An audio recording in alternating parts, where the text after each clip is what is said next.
Doctor Shrimati P R भोजे या प्राध्यापक आहेत, सिनियर प्राध्यापक आहेत माझ्या महाविद्यालयामध्ये.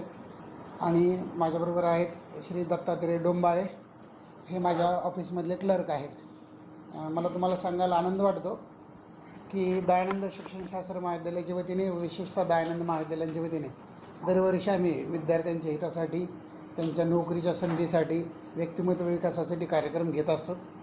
यावर्षीसुद्धा उद्या 26 एप्रिल 2026 रोजी सकाळी 9 ते सायंकाळी 6 पर्यंत व्यक्तिमत्व विकास आणि मुलाखतीची तयारी या विषयावरती 1 दिवसाचा पूर्ण जवळजवळ 9 तासांचा कार्यक्रम आपण आयोजित केलेला आहे. यामध्ये विद्यार्थ्यांना जाणवणाऱ्या वेगवेगळ्या समस्या, कौटुंबिक, सामाजिक, त्याचबरोबर त्यांच्या कामांमध्ये, अभ्यासामध्ये येणारे अडथळे हे कसे दूर करता येतील, त्यातून नोकरीची संधी कशी घेता येईल, नोकरीसाठी अर्ज कसा करायचा, बायोडेटा कसा लिहायचा, तयारी कशी करायची, हे सगळं आम्ही मुलाखतीच्या तयारीमधून घेणार आहोत. साधारणपणे या 9 तासाच्या वेळेपैकी 40% भाग हा व्यक्तिमत्व विकासावरती देणार आहोत आणि 60% भाग हा मुलाखतीच्या तयारीवरती देणार आहोत. यासाठी विद्यार्थ्यांना अतिशय नाममात्र शुल्क ठेवण्यात आलेलं आहे, 100 रुपये फक्त. त्याचं ऑनलाईन पण रजिस्ट्रेशन करता येऊ शकतं, ऑफलाईन पण रजिस्ट्रेशन करता येऊ शकतं. विद्यार्थ्यांना आणि इतर सर्वच सदस्यांना ऑनलाईन किंवा ऑफलाईन मोडमध्ये सहभागी होता येऊ शकतं. जे विद्यार्थी सहभागी होतील त्यांच्या भोजनाची वगैरे त्यांनी स्वतः व्यवस्था करायची, नाश्ता करून यायचं. 9 ते 1:30 वाजेपर्यंत पहिला सेशन राहील, सलग काम आहे. आणि त्यानंतर अर्ध्या तासाच्या सुट्टीनंतर परत संध्याकाळी 6 वाजेपर्यंत आम्ही हे पूर्ण कार्यशाळा घेतो. या कार्यशाळेमध्ये त्यांना ध्येयाची निश्चिती कशी करायची, त्यानंतर आपल्या ध्येयाच्या दृष्टीने वाटचाल कशी करायची, सकारात्मकता कशी ठेवायची, मनाची शक्ती कशी वापरायची.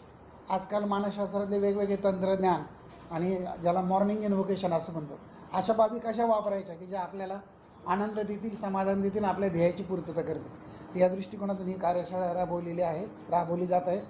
मला वाटतं गेल्या 16 वर्षामध्ये साधारणपणे ही 12वी तरी कार्यशाळा असेल. दरवेळेस आम्ही मुलाखतीची तयारी या विषयावरती कार्यशाळा घेतो. बरं, हा कार्यक्रम फक्त विद्यार्थ्यांसाठी आहे किंवा ज्यांना मुलाखत द्यायची आहे असं नाही आहे, तर हा कार्यक्रम मुलाखत घेणाऱ्यांसाठी सुद्धा आहे. ज्यांना व्यक्तिमत्वाचा विकास करायचा, ज्यांना सकारात्मकता हवी, ज्यांना मोठं यश मिळवायचं, ज्यांना काही ध्येयप्राप्ती करायची, अशा सर्वांसाठी हा कार्यक्रम.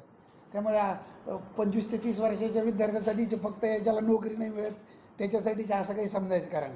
दुसरी गोष्ट, नोकरीची संधी घेताना आम्ही सगळ्याच लोकांना उद्बोधित करतो की इंजिनिअरिंग लेवलची, मॅनेजमेंट लेवलची नोकरी कशी असते, त्यात काय घेतलं जातं. आत्ता आमच्यापैकी काही सदस्य चेतन बिराडे म्हणून नाशिकचे आहेत, इंडस्ट्रियलिस्ट आहेत, ते याच्यामध्ये सहभागी होणार आहेत ऑनलाईन. आणि अजून काही इतर लोकांशी संपर्क साधून 15-15, 20-20 मिनटाचे छोटे सेशन ठेवणार आहेत त्याच्यामध्ये, की ते ऑनलाईनमध्ये त्या विद्यार्थ्यांच्या प्रश्नांना उत्तर देतील, त्यांच्या मुलाखती घेतील.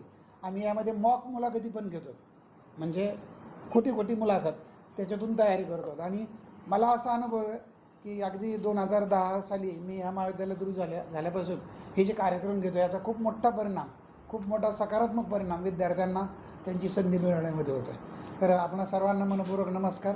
आपण ही सर्व वार्ता आणि ह्या कार्यक्रमाची रूपरेषा सर्वांपर्यंत पोहोचावी. विद्यार्थ्यांना रजिस्ट्रेशन केल्यानंतर, म्हणजे अगदी एखादा विद्यार्थी गरीब असेल, कुणी 10 गरीब वगैरे आले तर त्याची आम्ही व्यवस्था करू शकतो, त्याला काही प्रश्न नाही. अशा सगळ्या विद्यार्थ्यांसाठी ऑनलाईन आणि ऑफलाईन दोन्हीची पण सोय.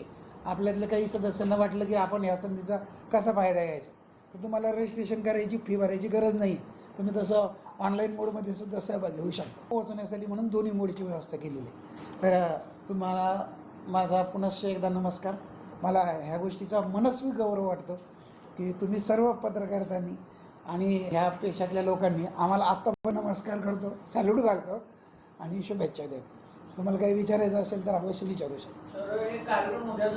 हां, उद्या आहे. त्याचं काय झालं, आमच्या मुलांची परीक्षा आत्ता परवा दिवशी संपली. काही जणांची 23ला संपली, काही जणांची 24ला संपली.